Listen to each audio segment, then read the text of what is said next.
Hi, my name is John McCoy from McCoy's Music.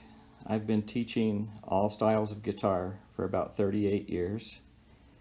And I locally teach in Delta, Colorado, but I've been teaching for since 2010. I've been doing about 50% of my lessons on Skype. This video that we're going to be sharing with you today, it's music theory overview.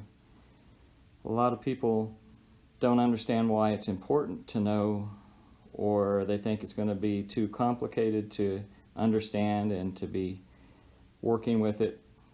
But it's really not that hard, but it is like a jigsaw puzzle. I mean, you have to learn different components of theory before you can put enough of it together to compose with it, arrange, transpose, etc. Okay. As I said before, I teach locally in Delta, Colorado, out of my Delta studio and at Stars Guitars in Cedar Ridge. But a little bit about the Skype internet lessons. With thousands of songs ready to be sent in a flash as PDF files along with recordings, this is a great way for you to study guitar. I can share multiple camera angles along with sharing my screen as I annotate fingerings, chord diagrams, and put comments on your screen in real time. Commuting to your lesson is not necessary any longer, and it's no longer an issue. I give lessons across the United States, Alaska, Finland, Canada, Rome, Italy, and Paris, France. Let me know if you're interested. Okay, this is an outline of what we'll be covering in this theory lesson here. Okay, what this lesson covers. Okay, we'll be covering number 1, what is a note, what is harmony, what is a chord. We'll help clear up some definitions a little bit. Number 2, 12-tone music. So all of our music in Western type music, pop, rock, country, blues, jazz, classical, that's 12-tone music. Number 3, what are whole steps and half steps, sharps, flats, inharmonic notes? Number 4, why is the major scale so important? How to construct a major scale. Number 5, how to construct a minor scale. How is it related to the major scale? And while we're doing that, we'll show what a key signature is. Number 6, how to make the 4 basic triads, chords. How does this apply to the chords I already play? Number 7, 7th chords. How to make the 5 most common 7th chords. Number 8, we'll be covering what are major and minor thirds. How does this apply to chord construction?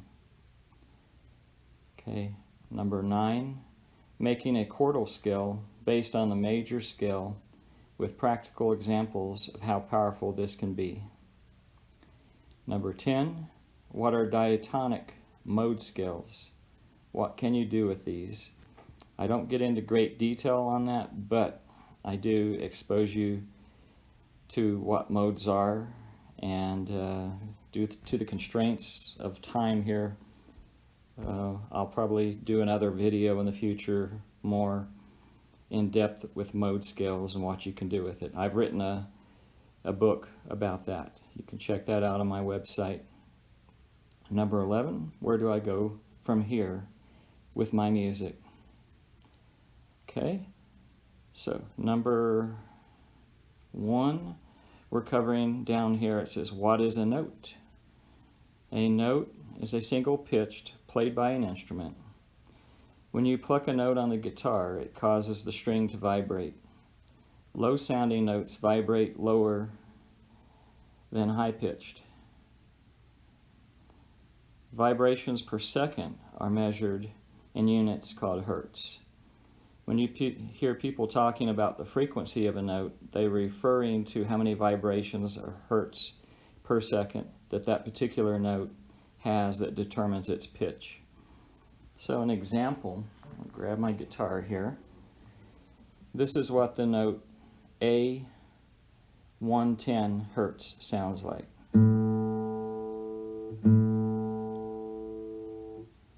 Okay, the next note is A 220. It's still an A, but the frequency has been doubled, so it's an octave higher. This third note, A 440, is doubling the frequency of the middle note. Here's all three A's. They all sound similar, and they're all A's, but they're different octaves. Okay, moving on, harmony and chords. If you play two notes at a time, this is called two-note harmony. If you play three or more notes together, three notes or more forms various types of chords.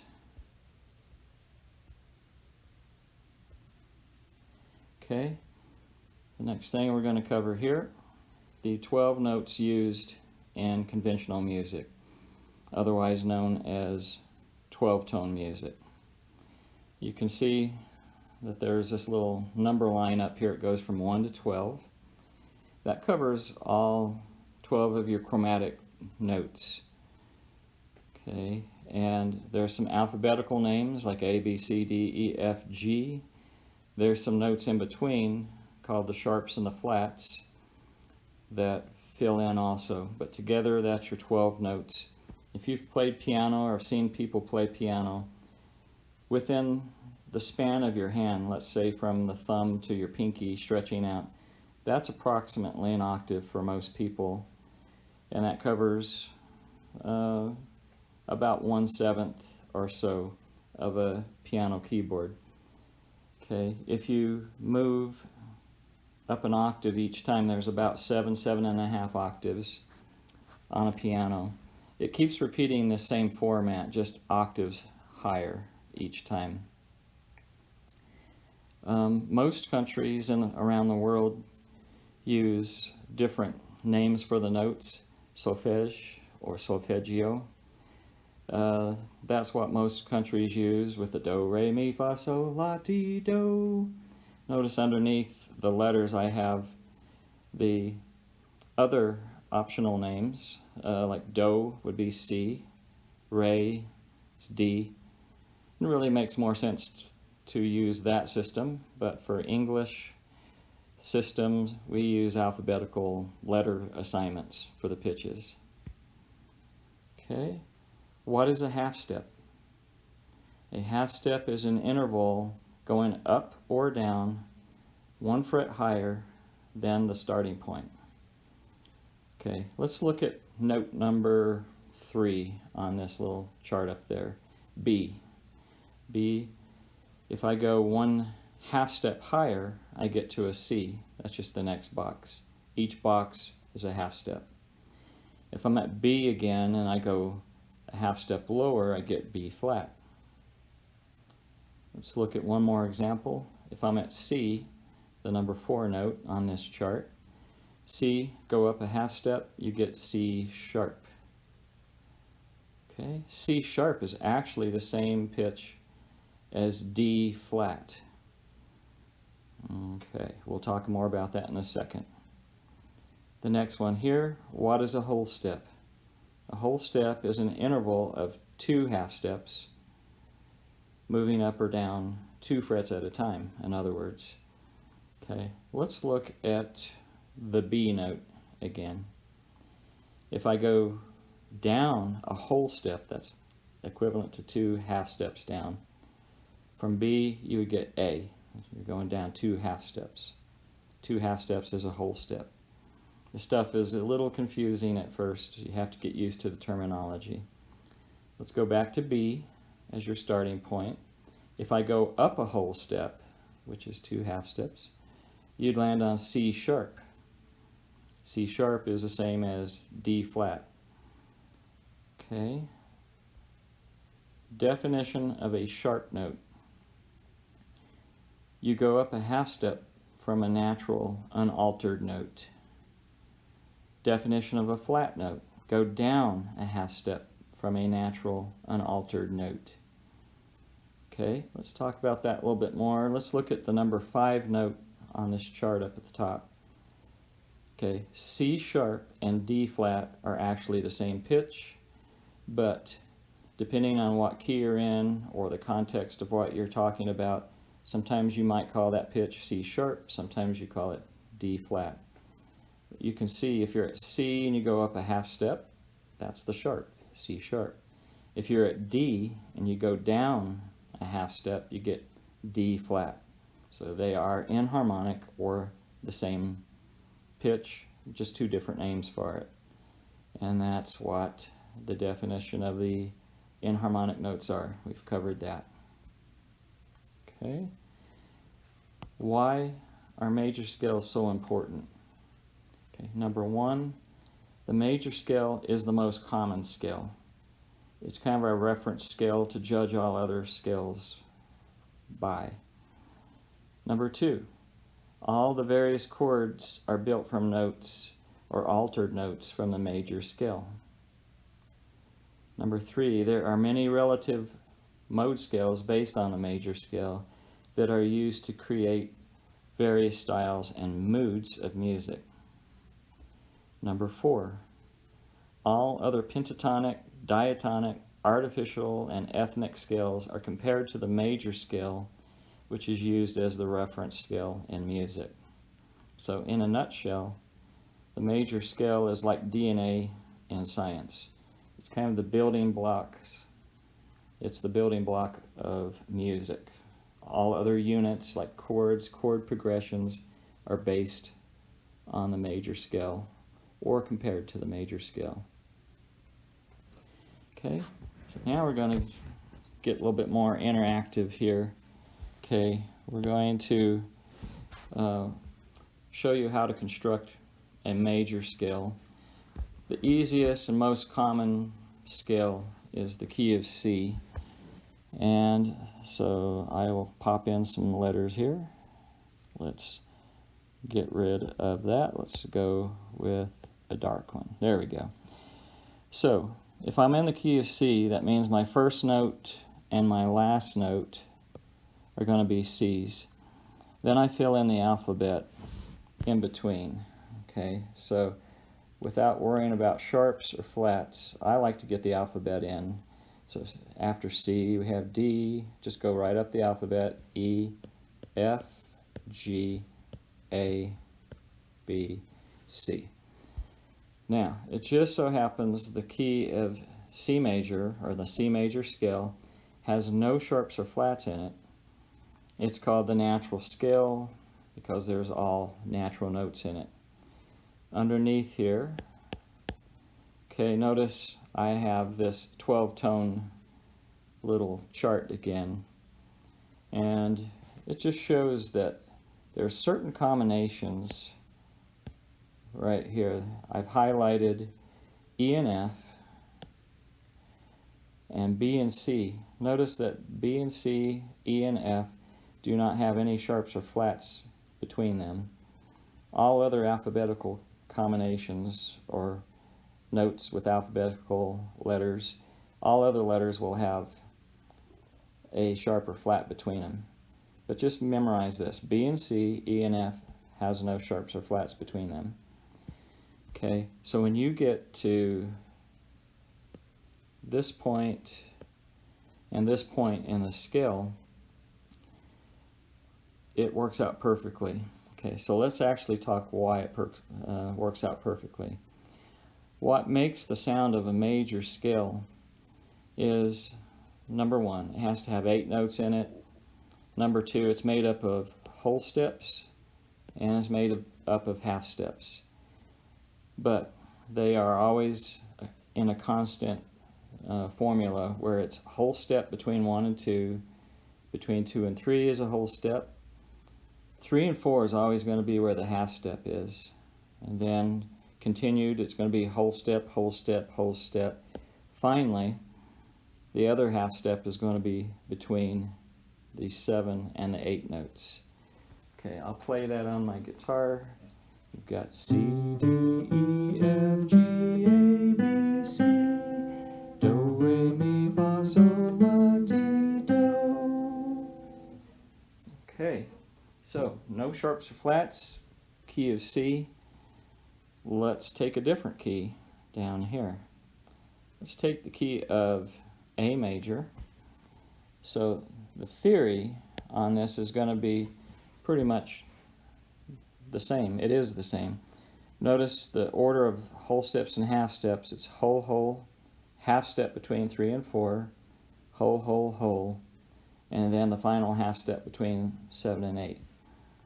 Okay, we're going to start on A, end on A, fill in the alphabet. Don't worry about sharps or flats yet. All right, now we have to go through it and see if there's any sharps or flats. Okay, so if you're at A and you go up a whole step, well, here's A right here. We go up a whole step, which is 2 frets. Okay, you just land on B, so B is fine. This is where it gets tricky for a lot of people until you get used to it. But if we're at the note number 2, which is B, you go up a whole step. Okay, if I go up a whole step, I'm bypassing the C and I'm actually landing on C sharp. Okay, so there is a C sharp in the A major scale. And people will say, well, C sharp is D flat, why don't you call it D flat? Well, you have to maintain alphabetical order in your scale just for convenience and for clarity, keep from getting confused when you talk with other people. So after B comes a C something, well, but it's a C sharp in this key. If you're at C sharp and you only go up a half step, you get D. So we're okay. D up a whole step is a plain old E, E natural. Okay, E up a whole step. Aha, you land on F sharp. Okay, if you're at F sharp already and you go up the whole step, which is what the scale is asking you to do, then you get G sharp. And notice our scale chart is ended here, but if we go up another half step, the chart is just starting over, basically. So you get an A. Okay, so I'm going to play the A major scale. It goes like this: A, B, C sharp, D, E, F sharp, G sharp, A. It still sounds like Do, Re, Mi, Fa, Sol, La, Ti, Do. But it's a different key. It's key of A instead of the key of C. But it has the same relative sound because it has the same theory behind it with the same whole steps and half step structure. Okay, let's do the key of F. Let's pick a different color, make it exciting here. F, G, A, B, C, D, E, F. Okay, going through this one a little bit quicker. F up a whole step is G. G up a whole step is A. This is where the half step comes in after A. If I go up a half step from A, you either get A sharp or B flat. We'll call it B flat because we want to stay in alphabetical order. If you're at B flat and you go up a whole step, you get C natural. C up a whole step is D. D up a whole step is E. We got lucky because E to F is a half step up here, but it falls under the half step rule of the major scale, so it's perfect. We don't have to compensate it, it's fine. So the key of F has one flat. It goes like this: F, G, A, B flat, C, D, E, F. Again, it sounds familiar to your ear, but it is a different key. Okay. Let's look at a minor scale. Minor scales also have 8 notes in their scale, just like the major scale. The only difference is that the half steps fall between different numbers. Instead of the 7 and 8 and 3 and 4 that we had before for half steps, now you have half steps between 2 and 3, 5 and 6. And you get a different sound from the minor scale. The major scale, when you play it, it's kind of happy and bright sounding.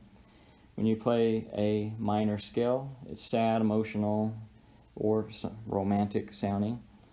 And let's do it here. So the key of A minor starts on A, ends on A. Fill in the alphabet: B, C, D, E, F, G.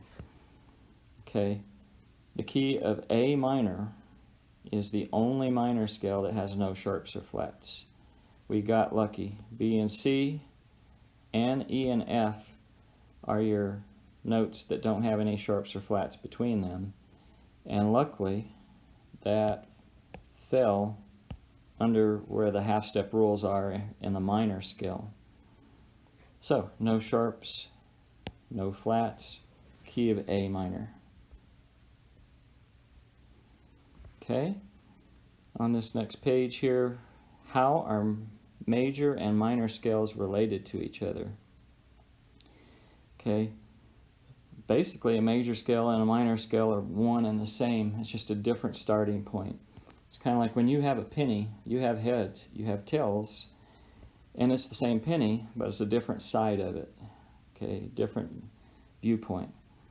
Okay, what I did here as an example, it's already done, at least for the key of D. I wrote out the D major scale, and notice that there are 2 sharps in the D major scale. You have F sharp and C sharp. Okay, what I did, I took the liberty to play the D scale 2 octaves of it. So when you get to this middle point, we're ending the first octave on this D note, but it's also the starting of playing this scale just an octave higher. Okay, I did that just to show that theoretically you can keep going through, 7+ octaves on a piano, just playing that scale over and over, getting higher and higher. Okay, underneath here, I'm going to write out the B minor scale. B minor is the relative minor of D major. And if you take the 6th tone of any major scale, so D major's 6th tone is B,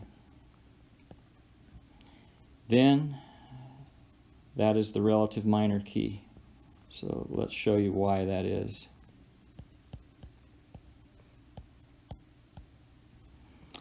All right, when we go through this B minor scale, let's figure out what the sharps are. B up a whole step is C sharp. Up a half step from C sharp is D. Up a whole step from D is E. From E up a whole step, you get F sharp. F sharp up a half step is G. G up a whole step is A. A up a whole step is B. Okay, the important thing here to realize, I'm drawing a couple of lines in here, but notice D major and B minor scales both have the C sharp, and both of them also have F sharp in their scales. So up above here you can see this middle portion of the 2 D major scales. That middle portion is really a B minor scale, just in hiding. If you take that 6th tone of the major scale, this works with any other key, but that 6th tone produces the relative minor key. They're really the same notes, it's just a different starting point. The different starting point is what gives you what they call tonal center, and that's what changes mood and emotion, and that's getting deeper into theory later, especially in studying your modes and stuff like that. All right, What is a key signature? Now, up above in those examples that we just completed, we did the D major scale and the B minor scale. I've taken the liberty to put this down here in this little example. That's what a D major scale looks like written out in standard music notation. Right next to it is the B minor scale. Okay, now we'll highlight these here. These notes that I'm circling are the sharp notes, the C sharps and the F sharps. Okay.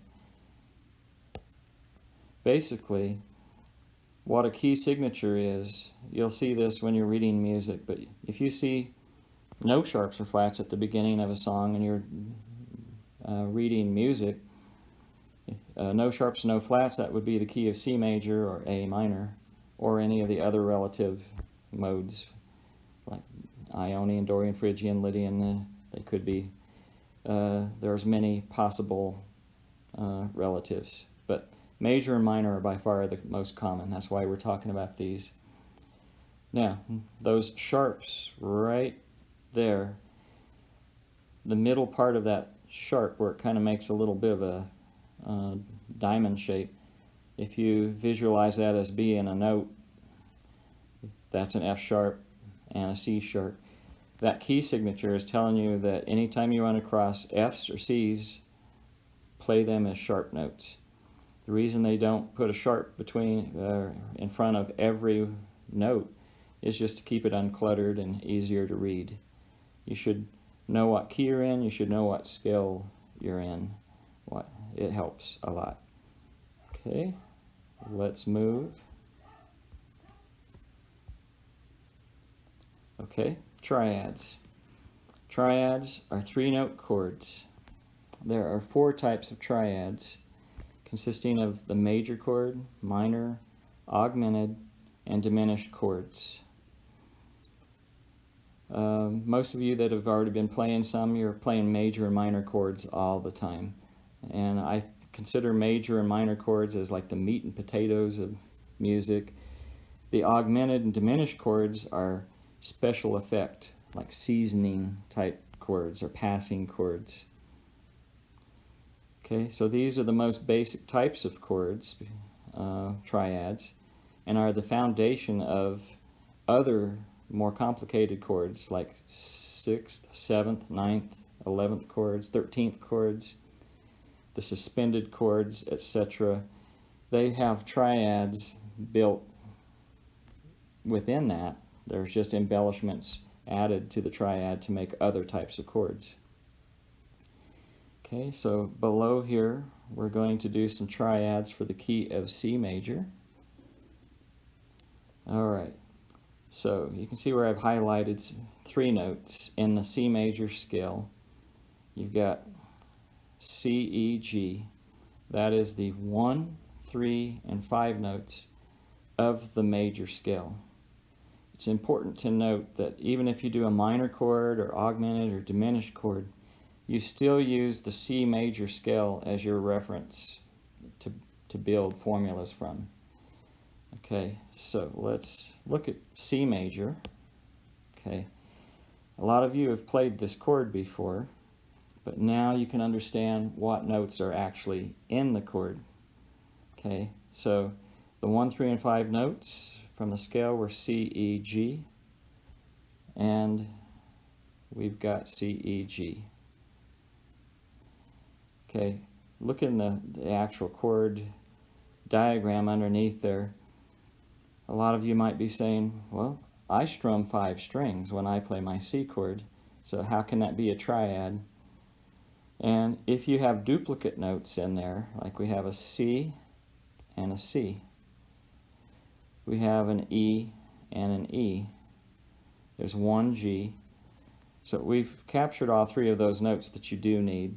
If you have some duplication in there, that just thickens the sound. That's compounding the chord a little bit, but it's just C. Same thing is true with all of these. There might be some duplication. Okay, but when we do C minor, it's still the 1, 3, 5 notes, but you have to flat the third note. If you flat an E, you get E flat. So when we look at this chord diagram, I'm highlighting the E flat. But that one little flat third makes it sound emotional and sad, romantic. The major chord was happy and bright. Let's look at the augmented chord. Okay, C, E, G sharp. What did we do for augmented? By the way, augment means to add to or make larger. We increased the distance from the C root note. We went 1 fret further out, or sharp the 5 note, you get G sharp. Okay, and when you do that and you play that, you can see I've got all these notes that you need. No duplication. You don't have to duplicate notes. But the sound that you're getting is stress and tension with augmented chords. Diminished chords, to diminish means to make smaller. So we're flatting the 3rd and the 5th, pulling them a half step closer to your root note. You end up with C, E flat, G flat. Looking at the chord diagram here, you've got all 3 of the notes being played there. I'll play these chords. Major is happy and bright. C major. C minor, more emotional sounding. C augmented. Definitely stress and tension to that. Here's your C diminished. A little spooky, scary, mysterious. All right.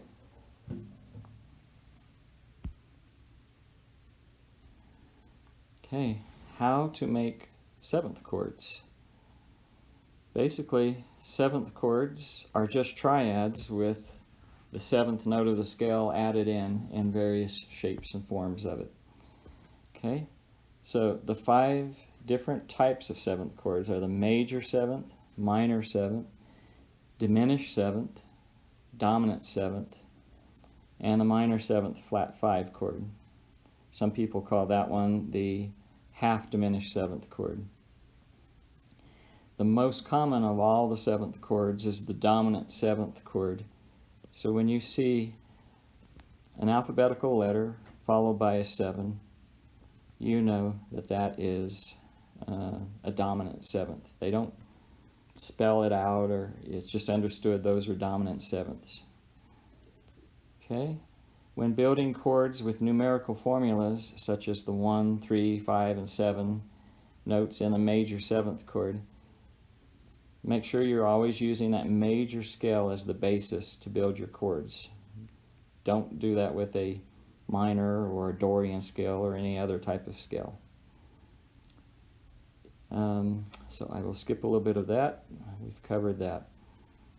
Okay, basically what we're going to do, skip down here. I've written out, you can see the highlighted notes, C, E, G. That's the triad. Okay, what we're going to start doing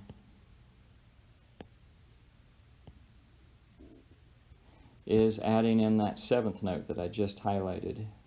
Okay, now if we take the 1, 3, 5, and 7 notes, that would be the notes that we're playing for a C major 7th. So C major 7th, that's the most plain, unaltered version for the 7th chords. It's just the 1, 3, 5, 7 notes, C, E, G, B. Okay, the sound that you're getting with that, it's kind of used in jazz quite a bit, light and breezy, happy, jazzy. Okay, look at the C minor 7th. It's just a minor triad that we studied before, but there's one other note. That 7th is in there, but it's a flatted 7th. If you flat the 7th, it's a B flat. Okay, so the notes in C minor 7th are C, E flat, G, B flat. Okay. Now, let's take a look at C diminished seventh. It's the diminished triad, so in other words, it had the flat third and the flat five. This freaks people out. I'm not making these rules up. I'm not responsible. But the seventh is a double flatted seventh. It's really the same thing as a sixth, okay? But you have to maintain the correct alphabetical structure when you're notating these chords. And if you don't, it looks really strange when you see it written out in standard music reading. Okay, so we have C, E flat, G flat, B double flat. B double flat is played as an A, but call it B double flat. Okay, you don't run across that too often, but it's out there. Here is the most common seventh chord.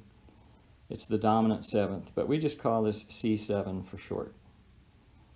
Okay, all it is, it's the major triad, 1, 3, 5, but instead of a regular seventh, we are flatting the seventh. Okay, when you get a major chord with a flatted seventh, that's called the dominant seventh. Okay, its notes are C, E, G, B flat.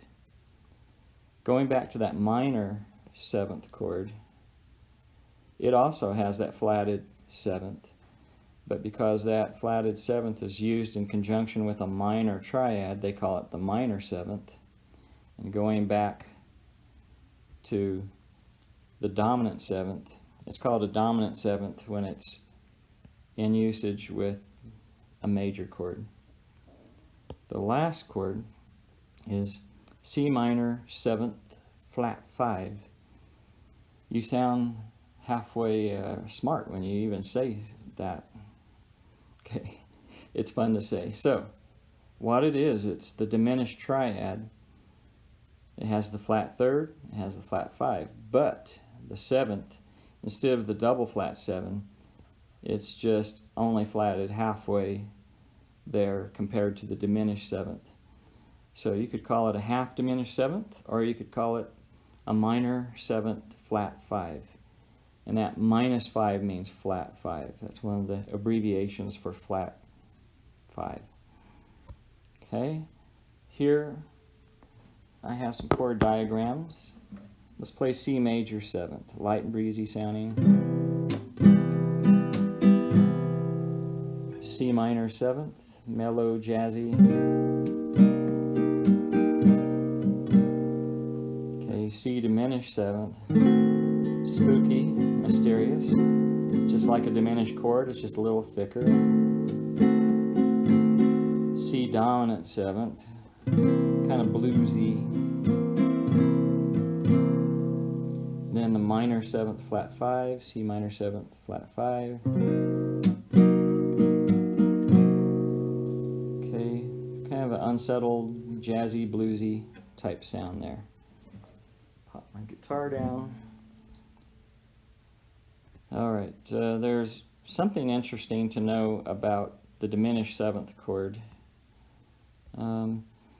Every note is a root note inside that. Let me look ahead here.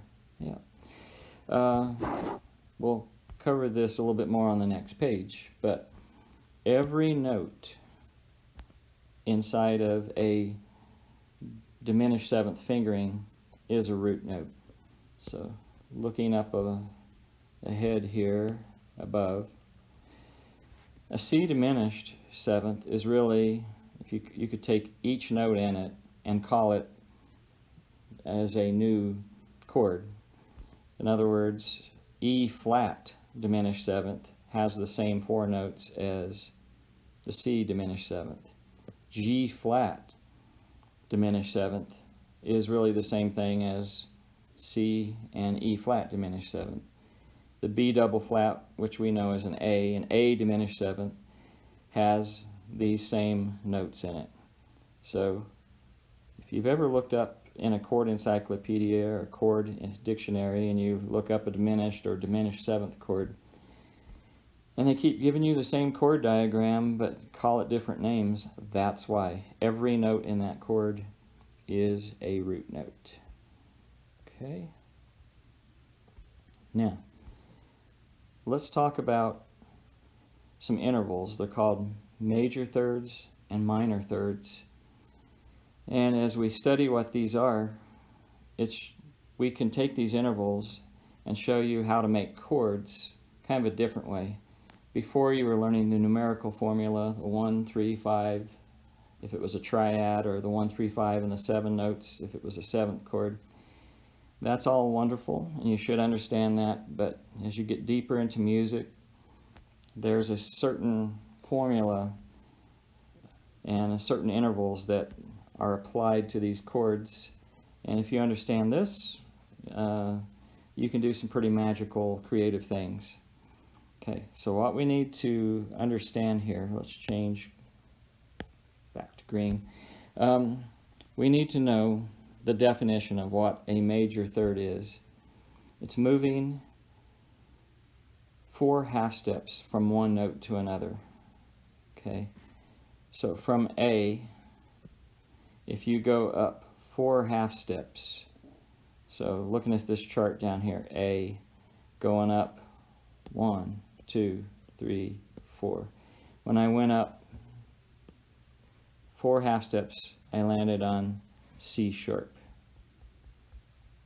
Okay, I'm backtracking a little bit here. Let's take a look at the next one. C, up 4 frets. Here's my C. 1, 2, 3, 4. You get to an E. Okay. Let's go from E to G sharp. That's a major third because it's 4 half steps. Here's my E down here. 1, 2, 3, 4. There's my G sharp. Okay, so major thirds are 4 fret intervals.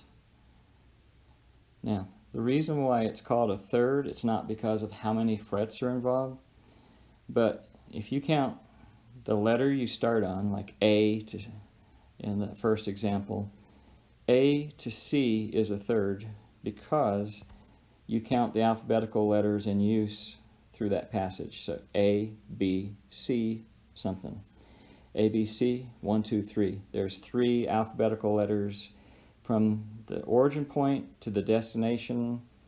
Any letters in between, you count those letters. There's 3, A, B, C, 1, 2, 3.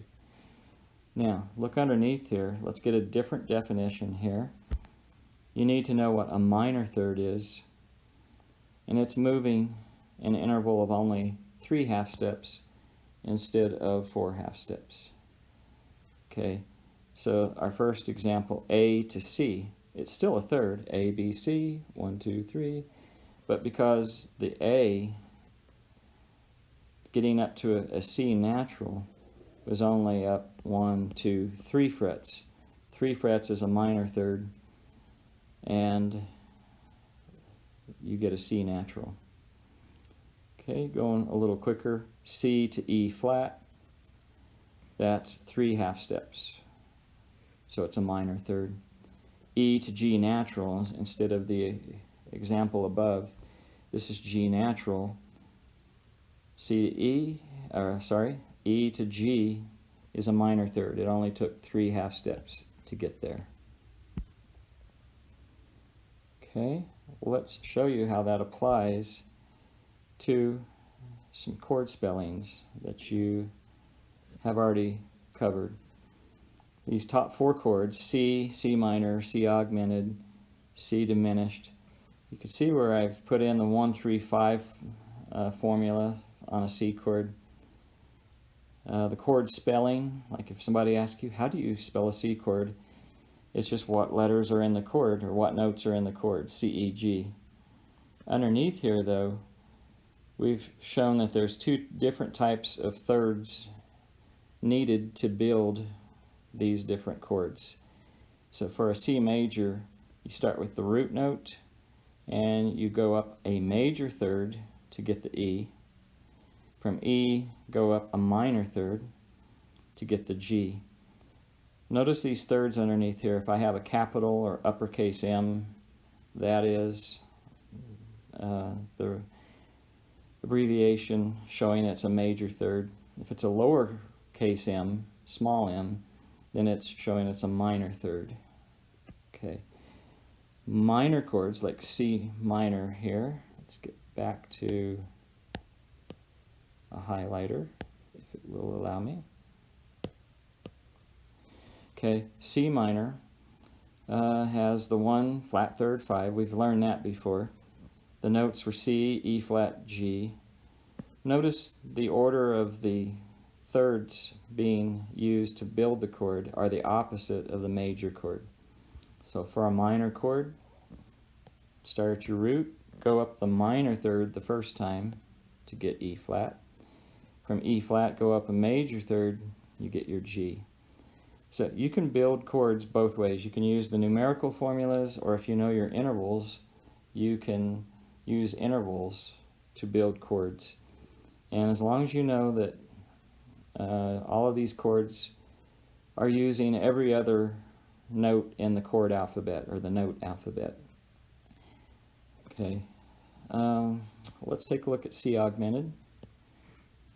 Augment means to make it larger. We sharped the 5 before.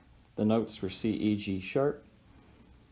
But the thirds in usage here are a major third followed by a major third. You can see it's a bigger chord. It's the two largest thirds combined make it an augmented chord. C diminished. That minus sign means diminished if it's right after a letter like that. C diminished. You flat the third, flat the 5. Diminish means to make smaller. Again, it's pretty logical here. We have two minor thirds combined to make the diminished chord. Now, very quickly, grab my pencil here. We'll fill in the rest of these. Okay, a major 7th chord. Once you start at your root note, then you go up a major third. I'm not even going to put third. It's understood that all of these are thirds. I'll put large capital M's or small m's if it's a minor third. So E to G is a minor third, but it's back to a major third for the last one. So all major 7ths, not just C major 7th, but A major 7th, B major 7th. They start at the root note, and it's going to be a major third, major third. These are constants. The minor 7th is the opposite.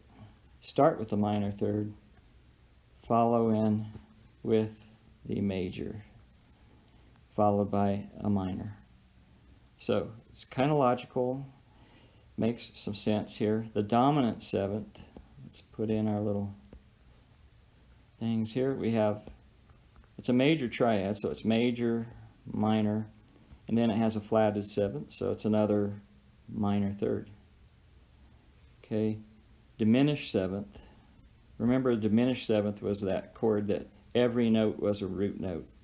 It had 4 different names, and the purpose or reason for that is that it's perfect symmetrical spacing. It's a perfect polychord. It's more than one chord at the same time. So, I mean, if you keep adding a minor third to this series, you're just starting over again. So anyway, every note is a root note, minor third, minor third, minor third. The last one here,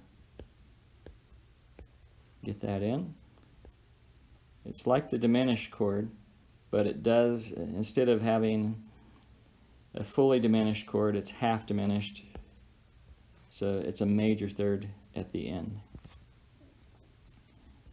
Okay, so keep that in mind for the future. Okay, we're going to take this information and let's get to where you can read this. We're going to build a chord or chordal scale in the key of G major. Okay, So I guess I do need to get to this where you can read it. Okay. Let's get a highlighter. Okay, the notes in the G major scale are G, A, B, C, D, E, F sharp, G. Okay, so the notes in the G major scale, that's what's in that top row. Underneath it, I've built a triad from each note in the scale. So the G note, from that we could take this G right here and take these other notes, G, B, D. That's just building using major and minor thirds to create the triad that fits this scale. So G to B, that's a major third right there. I'm moving up. I'm reading from the bottom up. From B to D is a minor third. Anytime you have a major third followed by a minor third, remember we're reading up, then that makes that first chord down here a major chord. If I don't put minor by it or diminished by it, it's understood it's a major chord from this point on. Okay, looking at the second note, A, in the scale, you could build its triad, A, C, E.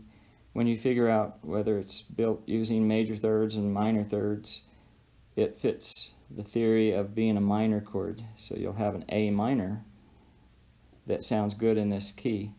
The reason for building chordal scales, it starts explaining what chords sound good together so that you can write songs, or if you know this information and you're trying to pick something up by ear, you know what chords that composer or that group is likely to be using, and being armed with that knowledge makes life a lot easier. If you've ever wondered how people can get together and jam that have never jammed before with each other, they know this theory, they know their structure. Okay, number 3 up here, third note is B. When you build its triad, B, D, F, Sharp, you get a minor triad again. Number 4, C note, build the C chord. Just build it every other letter starting at C. C, E, G. That gives you the major type chord. Okay, from the 5th note, D, D, F sharp, A. Why is there an F sharp here? Because in the scale we had F sharp. So you have to maintain that in when you're working with your triads. Stay in your key signature. Okay, so number 5, D, F sharp, A. That's a major type chord. Okay, number 6, excuse me, E, G, B. Figure out what the interval spacing is. It's minor third followed by a major third, so it's a minor chord. Here, when we get to number 7, it's a little different. Okay, we have, starting with an F sharp note, the notes in the triad are its chord, would be F sharp, A, and C. When you figure out what intervals are being used, it's a minor third followed by a minor third. As we talked about it before, 2 minor thirds make a diminished chord. Okay. When we get to chord number 8, it's really a duplication of number 1. So it's just back to G major. Okay. Now, that's a lot of gobbledygook, but let's talk about how you can use that information to do some smart things like creating music. Okay. Now, I'll scroll back up here in a second, but let's talk about a couple of things. We need to know what neighbor chords are. There's a weak attraction when you go from one chord to the neighbor chord. It's legal, you can do it in music, but it's the weakest attraction. If you're going from one chord to another chord and you have one note in common between the chords, that's a good attraction. Anytime you have notes in common when you go from one chord to another, if one of the notes connects, that's what it's doing. It's making a good connection. It sounds good to your ear. Sometimes you can go to a chord, the next chord, and you'll have two notes in common, and that's the strongest attraction. So let's look up here for a second. Let's look at the number 2 chord, which was A minor. Okay, so A minor is made up of 3 notes, A, C, E. Okay. Now neighbor chords are just the chord one chord before or one chord after. So if I'm on A minor, if I go back to a G, that's considered a neighbor chord. Notice the 3 notes in the G triad, G, B, D, there's not one note in common with A minor. Going back to A minor again, if we go one note or one chord forwards, you get B minor. B minor, its chord spelling is B, D, F sharp, not one note in common with the A minor. Okay, keep that in mind. A lot of times we go to, in music, you go from the 4 chord to the 5 chord quite often. Those are the strongest chords. So you will play some neighbor chords, but you don't want to do it all day long throughout the whole song, or else you get a rambling type sound sometimes. Okay, let's talk about two note in common type chords. Let's take the number 3 chord, so we can go show this. If you're at 3 and I move up a third, so you count 3 as the starting point, 3, 4, 5. I went up a third. Going up a third from 3, you get 5 in music. 3, 4, 5. Okay. Notice that there are 2 notes in common between the 3 chord and the 5 chord. They both have D and F sharp. Okay, so look at that. D and F sharp are in both the B chord and the D chord. It's actually the B minor chord. Okay, so if you move up a third or if you move down a third, you'll get 2 notes in common, just because triads are built in thirds. So if you move down, let's take the B minor chord again. If you move down a third, you get G.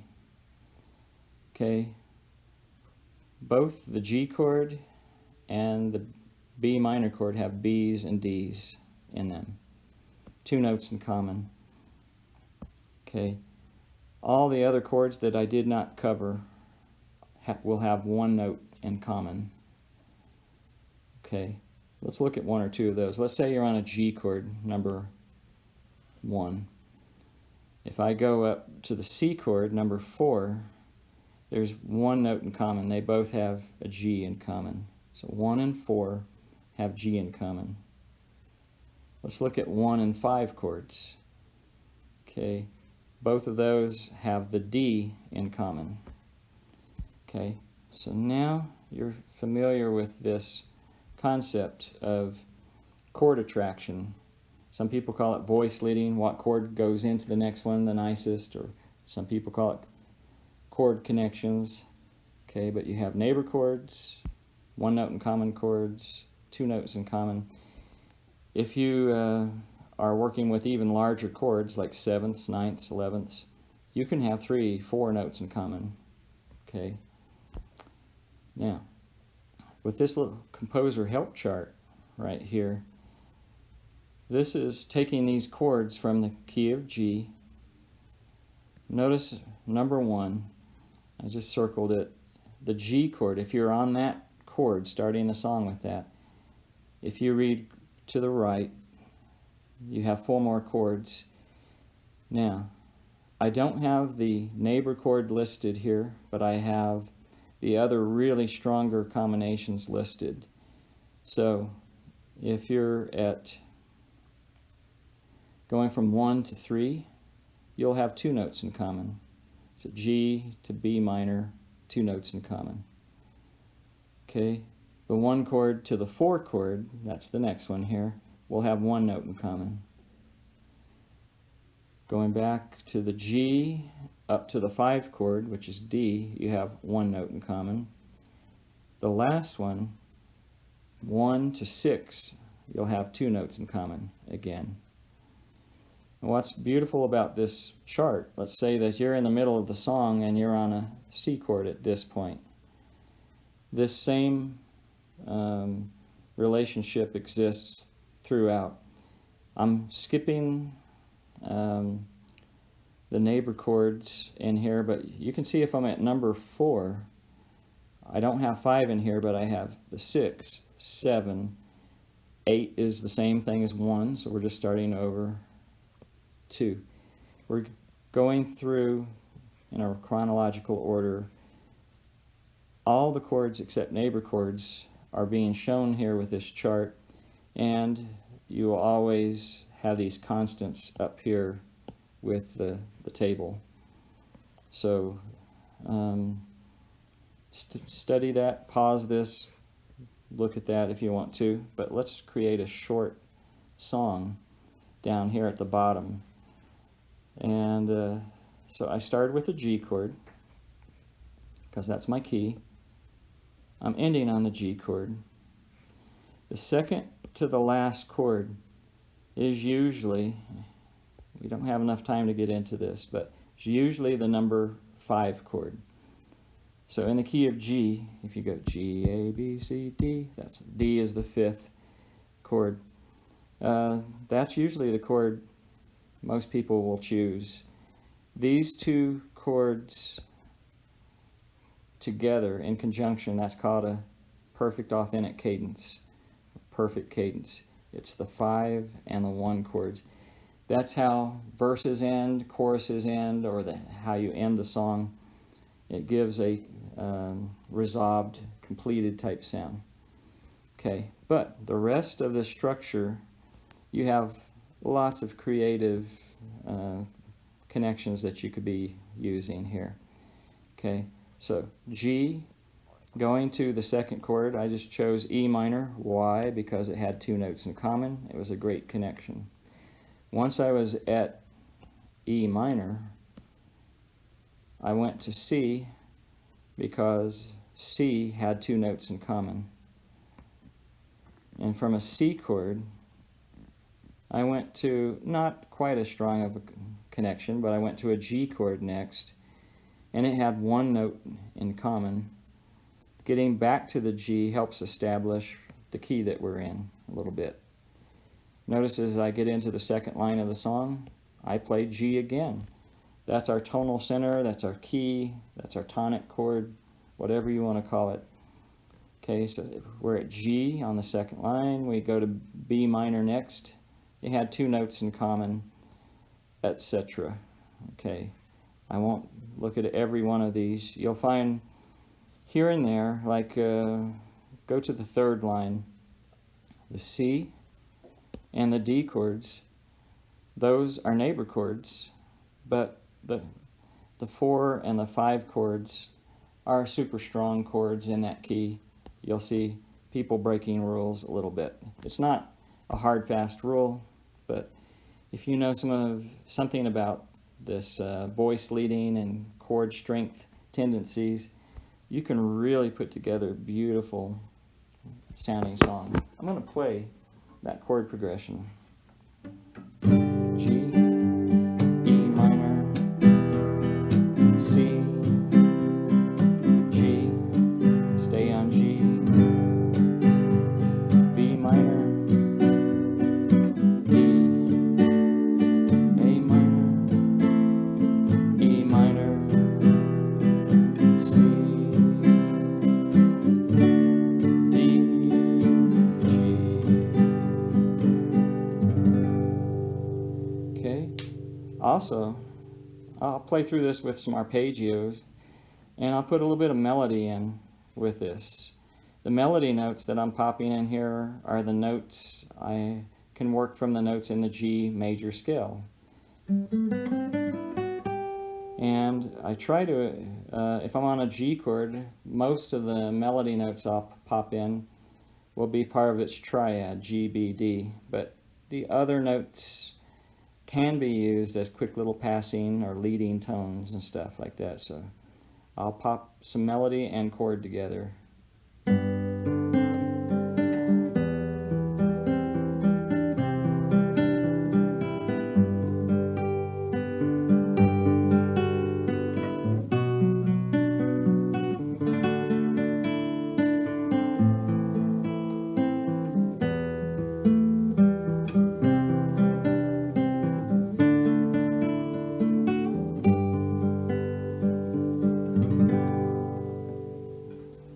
Alright, that was made up on the spot, but if you know your chords and your scales, you can make up a lot of songs every day if you want to. Okay, now just get a couple more things quickly to talk about here. You hear people talk about diatonic scales. You just need to know what that means. It is a scale with 7 different notes. The 8th note would actually be the octave of the starting note. Okay, and dia means 2. So diatonic scales are made up of whole steps and half steps. Those are the intervals used to make up diatonic scales. So your major scales and the minor scales that we built earlier in this lesson are diatonic. Okay, let's take a look at what modes are. Modes are, the most common modes are called the Greek church modes, named after the different regions and people of ancient Greece. The major scale is also called the Ionian mode. It is the most common scale, the major scale. But just like we took that 6th tone off of the minor scale, off the major scale. So you take a major scale, take its 6th tone. That was the minor mode. The minor scale is also called the Aeolian mode. So I'm not going to get into great depth on this, but just like, let's take the C major scale right here. Okay, if we take its number 6 note, which is A, we look down here, the A minor scale is really just a continuation and built from the C major scale. Okay, these other modes that you can get into, if you build, let's say you take the C major scale and you take its 2nd tone, D. If you build a scale from D to D using the same key signature, notice that none of these scales or modes have any sharps or flats. They're all relative to C major, no sharps, no flats. But D Dorian has the same notes as C major. E Phrygian has the same notes as C major and D Dorian and A minor. They're all the same batch of 7 notes, but each one has a different starting point. Like Lydian is the 4th mode, and it's based on the 4th note of the major scale. Mixolydian is the 5th mode. It's built off the 5th tone of the major scale. You can do this chart with any key. You could take the key of G major starting out and figure out its relative modes. Since G major has F sharp in it, all of its relative modes would have that same key signature of F sharp. But let's keep it simple. No sharps, no flats in the key of C in this example. So each time it's just a different starting point. And if you base songs from different starting points, the red notes, those are the half steps. I have those highlighted. The half steps are falling between different points in the scale, creating different emotions and tension. And you get different styles from that. Like major was the happy, bright type key. Dorian is more of the jazzy type stuff. You hear it in jazz all the time. Phrygian, the Spanish flamenco type sound. You hear a lot of Spanish songs using that. Lydian is quite jazzy. Mixolydian. When you hear things like Sweet Home Alabama, everybody thinks it's in the key of D major since the first chord is major, but it's a little different structure in there, and it's really D Mixolydian that it's in. So Southern rock, and it can work itself into jazz and a whole bunch of other things too. Aeolian, number 6, that's your minor mode. Same thing as the Aeolian mode. Locrian mode, number 7, that's least popular. It's more of a special effect, but its number 1 chord would be diminished, or a minor 7th flat 5 for number 1 chord if you're using 7th chords. It's a weird tonal center. Locrian is used more as a special effect to play over on top of certain chords. All right. Where do I go from here? Okay. Well, watch this video many times. You'll get more out of it each time. Share it with your friends. Start experimenting with this. Try to analyze what you have done with your guitar and see how this stuff applies to what you already know. And this can give you a lot of tools for composition, arranging, and just going from there. Please check out my website. That's highlighted down here. Like I said, I've been teaching about 38 years, and I play classical, flamenco, popular, rock, country, blues, jazz. I play fingerstyle. I play with the pick. I get into improvising, arranging, showing you basically any of that type of stuff. So take care, God bless, and